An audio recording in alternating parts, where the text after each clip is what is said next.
Hello everyone, welcome back in our channel. दोस्तों, आप सभी का स्वागत है। मैं हूं कपिल। तो दोस्तों, आज हम इस वीडियो में ईबीएस का पार्ट थर्ड देखेंगे।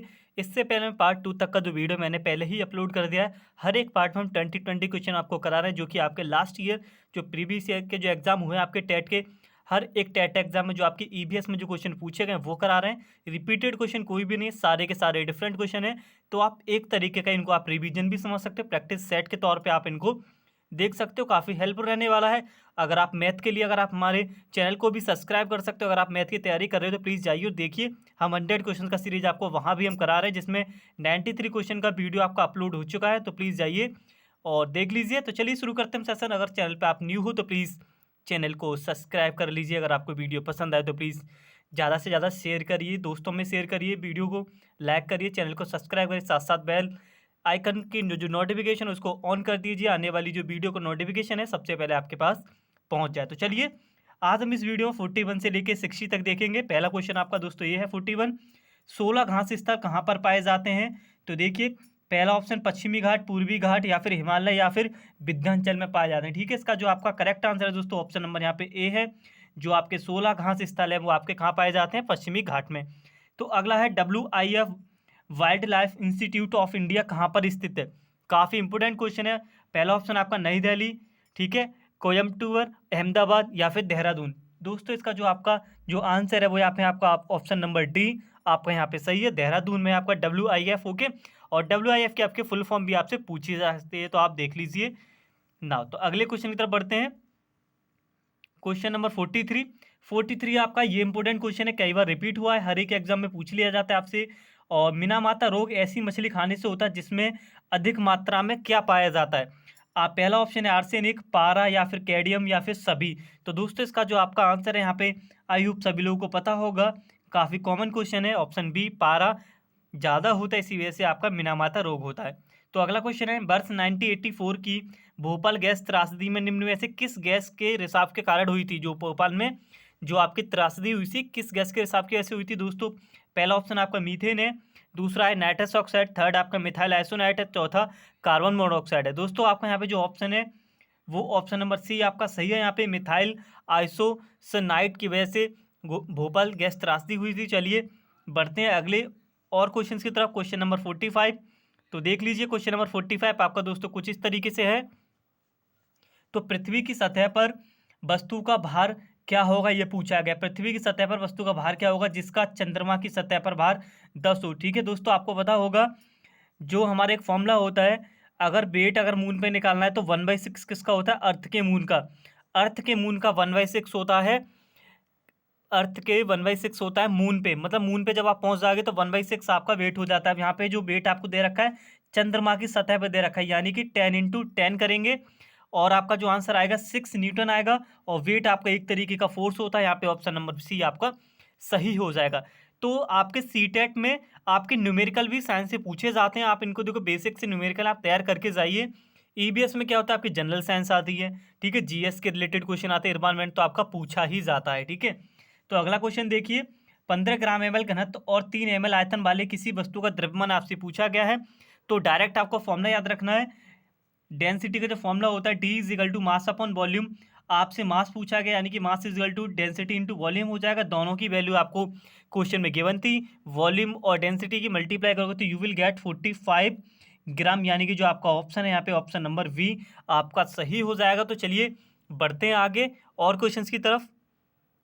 देखिए मित्रों, एग्जाम में काफ़ी कम समय रह गया और मैं उम्मीद करता हूँ आप सभी लोग तैयारी में लगे हुए होंगे। ओके, तो आप प्रैक्टिस सेट के अकॉर्डिंग आप इसको ले सकते हो। जो हमारे सेशन चल रहे हैं, भारत में किस क्षेत्र में स्थानांतरित खेती करने का रिवाज है? ठीक है, उत्तरी पूर्वी क्षेत्र में, उत्तर पश्चिमी क्षेत्र में, या फिर दक्षिणी क्षेत्र में, या फिर आपका यहाँ पे दक्षिणी पूर्वी क्षेत्र में। दोस्तों, 47 का जो आपका आंसर होगा वो आपका सही होगा, ऑप्शन नंबर ए, यानी कि उत्तर पूर्वी क्षेत्र में आपका भारत में जो स्थानांतरित खेती करने का रिवाज है।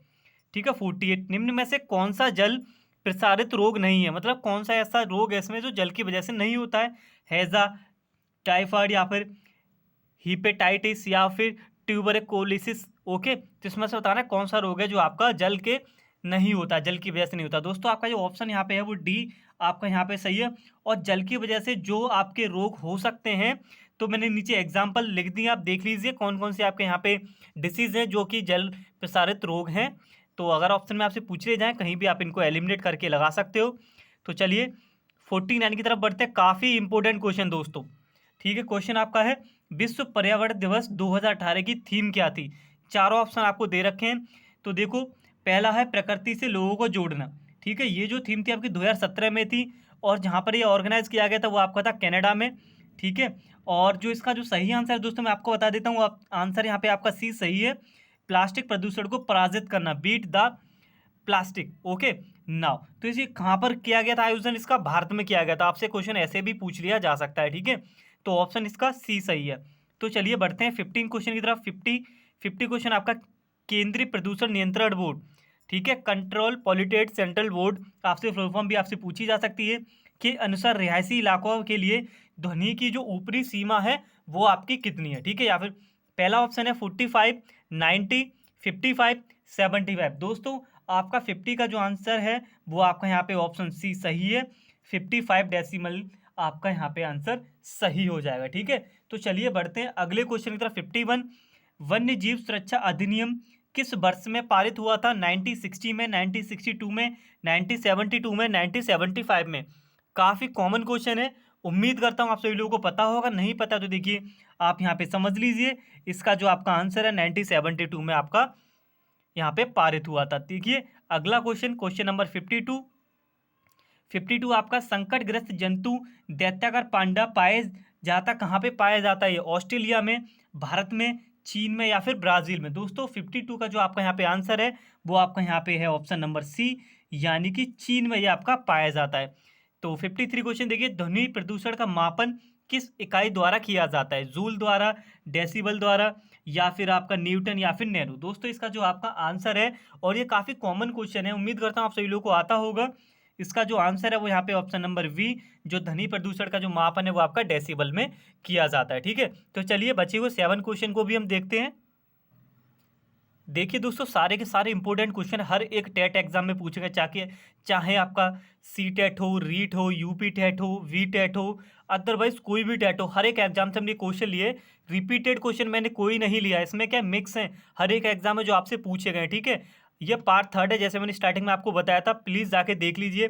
पार्ट 1 और 2 को देख लीजिए, और मैथ की भी आपको वीडियो हम प्रोवाइड करा रहे हैं, प्लीज़ जाइए और देखिए, और ज़्यादा से ज़्यादा वीडियो को शेयर करिए यार, इतनी मेहनत कर रहे हैं यार, आप सब्सक्राइब शेयर तो इतना कर ही सकते हो, ओके।